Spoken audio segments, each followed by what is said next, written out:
এই দেশকে যিনি একদলীয় দুঃশাসনের অন্ধকার গর্ত থেকে তুলে নিয়ে এসে বহুদলের আলোয় উদ্ভাসিত করেছিলেন,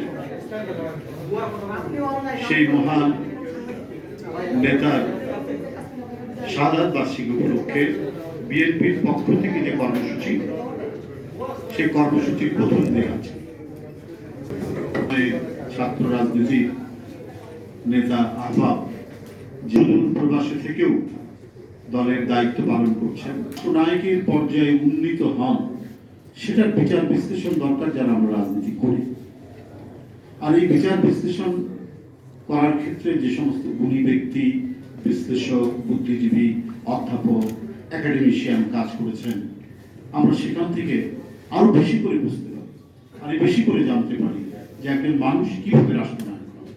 তিনি ছাত্র অবস্থায় ছাত্র রাজনীতি করেন, কিন্তু জাতির ক্রান্তিকাল যখন এসছে তখন তিনি কেন জানি কোনোভাবে হাল ধরেছেন, যেমন ৭১ সালে তেমনি ৭৫ সালে। ৭১-এ দোদুল্যমান রাজনীতিবিদ, একটা অত্যন্ত সত্য কথা, 23শে মার্চ ইয়াহিয়া খানের সাথে বাংলাদেশের এই অঞ্চলে তৎকালীন পূর্ব পাকিস্তানের যিনি প্রতিনিধিত্ব করছেন, সেই সময় জনপ্রিয়, তিনি অনেক আসনে আওয়ামী লীগ তখন জিতেছে, তার নেতা শেখ মুজিবুর রহমান, তিনি সেই মরহুম শেখ মুজিবুর রহমান আলোচনা করছিলেন ইয়ের সাথে, ইয়াহিয়া খানের সাথে। একটা প্রশ্ন, সেটা কি তিনি তৎকালীন পূর্ব পাকিস্তান যিনি বাংলাদেশ, সেই স্বাধীনতা নিয়ে আলোচনা করছিলেন না ক্ষমতা হস্তান্তর? এটা তো একটা বড় মৌলিক প্রশ্ন। উনি তো ক্ষমতা হস্তান্তর নিয়ে আলোচনা করছেন। তার ৭ই মার্চ থেকে ২৩শে মার্চ পর্যন্ত প্রত্যেকটি বক্তৃতার মধ্যে ওরা আমাদেরকে, আমরা সংখ্যাগরিষ্ঠ, হ্যাঁ, এবং সরকার গঠন করার কথা শেখ মুজিবের নেতৃত্বাধীন দলটি, সেটা পশ্চিমারা দেখছেন, এটা সত্য কথা। কিন্তু তারপরে বিষয়টি হচ্ছে যে উনি যে বার্গেনিংটা করছেন, সেই বার্গেনিংটা হচ্ছে ক্ষমতা হস্তান্তরের জন্য পাকিস্তান কাঠামোর মধ্যে থেকে, এবং সেই ক্ষেত্রে তিনি আমাদের যে জাতিসত্তা যে বিষয়টি, তিনি বাঙালি শব্দটি কে নিয়ে বার্গেনিং করছেন, যেমন আমাদেরকে দেখতে পারেন না যেন করছেন, কিন্তু যদি দেখতে পারত, যদি ক্ষমতা দিয়ে দিত, তাহলে সব ঠিক আছে। এটা নিয়ে কিন্তু আমরা অনেকেই কথা বলি না, যে একটি দেশের স্বাধীনতার জন্য যে প্রস্তুতি থাকে, সেই প্রস্তুতির মধ্যে বিভিন্ন সময়ে এই কথাটি চলে আসে যে কবে আপনার স্বাধীনতা দিচ্ছে। যেমন ভারতের স্বরাজ আন্দোলন হচ্ছে, পূর্ণ স্বাধীনতা কথার আগে স্বরাজ আন্দোলন করছেন তখনকার জাতীয় নেতা, যারা স্বরাজ্য দল গঠন করেছেন, দেশবন্ধু চিত্তরঞ্জন দাস। এইভাবে ক্রমান্বয়ে সম্ভবত ১৯২৯ বা ৩০ সালের দিকে কংগ্রেস তারা স্বাধীনতার, পূর্ণ স্বাধীনতার কথা তাদের রেজলিউশন নেয়। তো সেইখান থেকে ৪৭ সাল পর্যন্ত তাদের সকল বার্গেনিং হচ্ছে, তোমরা কবে যাবে, ব্রিটিশ কবে যাবে, তোমরা কবে স্বাধীন। এর মধ্যে দিয়ে বিভিন্ন অংশ, কেউ সশস্ত্র সংগ্রাম করছেন, কেউ বিপ্লববাদের মন্ত্রণা নিয়ে কাজ করছেন, অনেকে সেদিন মারা গেছেন, বাদল, দীনেশ, ক্ষুদিরাম, আমরা সবাই জানি। এইভাবে বিভিন্ন বিচ্ছিন্নভাবে এক ধরনের বিপ্লবী আন্দোলন চলছে। সর্বশেষ তো কয়েক বছর ধরে নেতাজি সুভাষ বোসের নেতৃত্বে একটি বাহিরে একটি আজাদ হিন্দ ফোর্স গঠন করে তারা যুদ্ধের মাধ্যমে স্বাধীনতা প্রস্তুতি নিচ্ছে। কিন্তু বাংলাদেশে এই ধরনের কোন ঘটনা আওয়ামী লীগের পক্ষ থেকে কেউ নিয়েছিলেন কিনা? ছাত্রলীগের কথা বলা হয়, তারা অনেক আগে থেকেই নাকি প্রস্তুতি নিচ্ছে, কিন্তু সেটার প্রতি শেখ মুজিবুর রহমানের বা আওয়ামী লীগের কোন সমর্থন আছে কিনা, বা সেটা কতটুকু যুক্তিযুক্ত ছিল, কতটুকু সত্য ছিল, সে ব্যাপারে সবাই সন্ধি না, কিন্তু আওয়ামী লীগ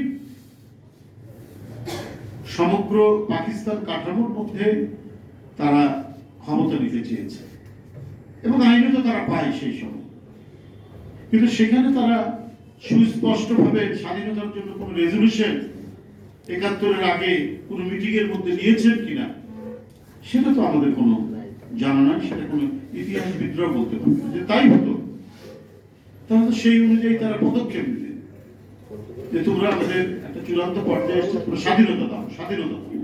সে কথা কোনো আওয়ামী লীগের তৎকালীন নেতা বলছেন না, আওয়ামী লীগের নেতাও বলছেন, বরং ৭১ সালে যুদ্ধের পরে আমরা অনেকেই ছোট হলেও অনেকে দেখেছি বা শুনেছি শেরওয়ানি বানাচ্ছেন মন্ত্রিত্বের শপথ নেওয়ার জন্য। তাহলে দোদুল্যমান তো ছিল ৭১ সালে, আর এই দোদুল্যমান কিন্তু জাতি কিন্তু প্রস্তুত হয়ে গেছে স্বাধীনতার জন্য। সবার মনে তখন স্বাধীনতার স্পৃহা তীব্রভাবে এটার স্ফুরণ হচ্ছে, এটা প্রকাশ পাচ্ছে।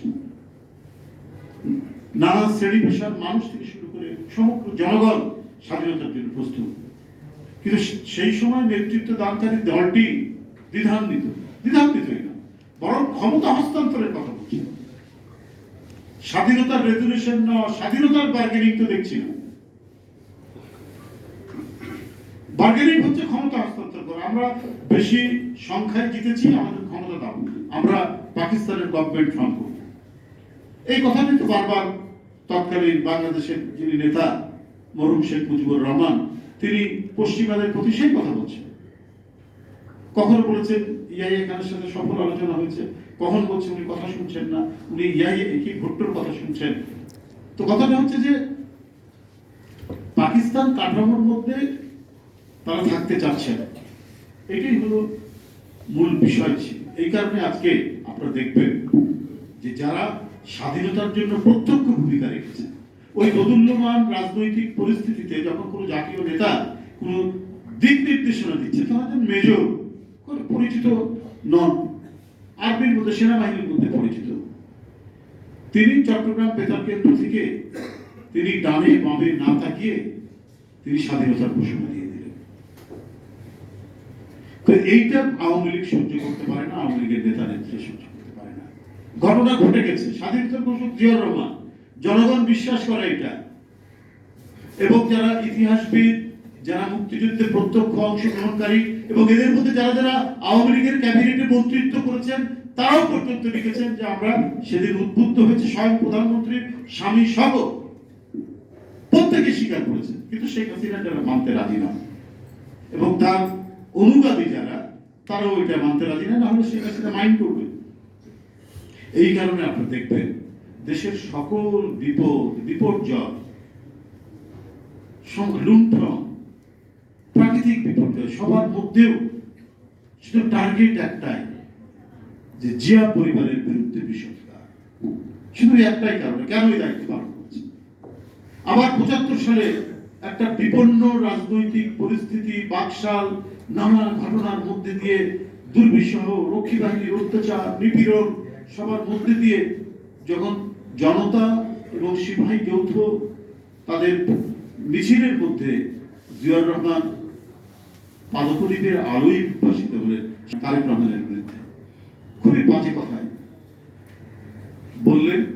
ওনার যে ক্ষোভ এবং প্রতিহিংসা তার হৃদয়ে, জনগণ লুটুপুটি করছে ঝড়ের মধ্যে, বৃষ্টির মধ্যে, এই দিকে প্রধানমন্ত্রীর খেয়াল নাই, হবে বেগম জিয়াকে আক্রমণ করতে হবে, তারেক রহমানের মানুষের আশ্রয়, মানুষের বেঁচে থাকা, মানুষকে সহায়তা করা, এইখানে সরকারের দৃষ্টি নেই, কিন্তু এইখান থেকে জনগণের মনোযোগকে অন্যদিকে সরানো, বিএনপি বা অন্যান্য রাজনৈতিক দল তারা এটা নিয়েই ব্যস্ত থাকবে।